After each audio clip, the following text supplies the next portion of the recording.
Bonjour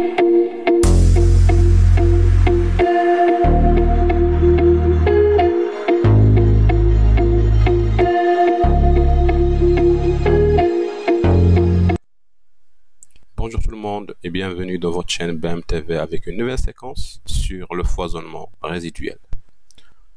Alors, commençons par le principe de ce qu'on appelle le foisonnement. Alors, comme un petit rappel, le foisonnement représente l'augmentation du volume des terres après excavation.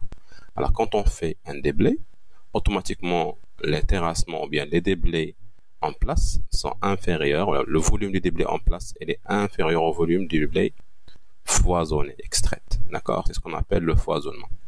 Lorsque on a un sol foisonné, on peut le tasser ou bien le compacter avec un compacteur.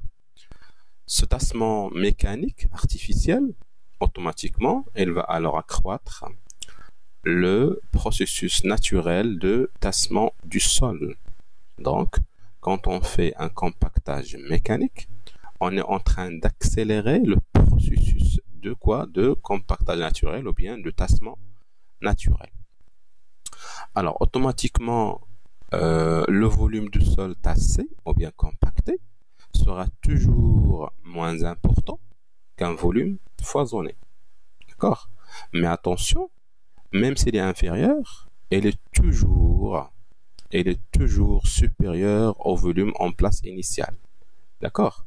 Donc, le volume tassé, le volume compacté, c'est vrai qu'il est inférieur au volume foisonné, mais il reste plus important qu'un volume de sol en place. Alors, on appelle ce type de foisonnement le foisonnement résiduel. Avec un compactage, même avec un compactage, le volume reconstitué après, il restera quoi? Supérieur au volume initial qui est le volume en place. D'accord? Alors, maintenant, on va parler de ce qu'on appelle les coefficients, ou bien le coefficient résiduel et le coefficient de compactage. Alors, le foisonnement résiduel peut s'exprimer selon deux techniques. Alors, on peut utiliser soit le coefficient de foisonnement résiduel, ou bien le coefficient de compactage. Alors, la première méthode, elle exprime quoi? Proportionnellement au volume du sol en place. D'accord? Le coefficient est appelé le coefficient résiduel, noté CFR. Deuxième méthode, c'est que le foisonnement résiduel est exprimé proportionnellement au volume du terre foisonné. On parle ici de coefficient de compactage. Alors, pour illustrer ce que je viens de dire, je vais vous tracer un petit schéma. Voilà, donc le schéma qui illustre ce que je viens de dire. Alors, on commence ici par un volume en place, d'accord?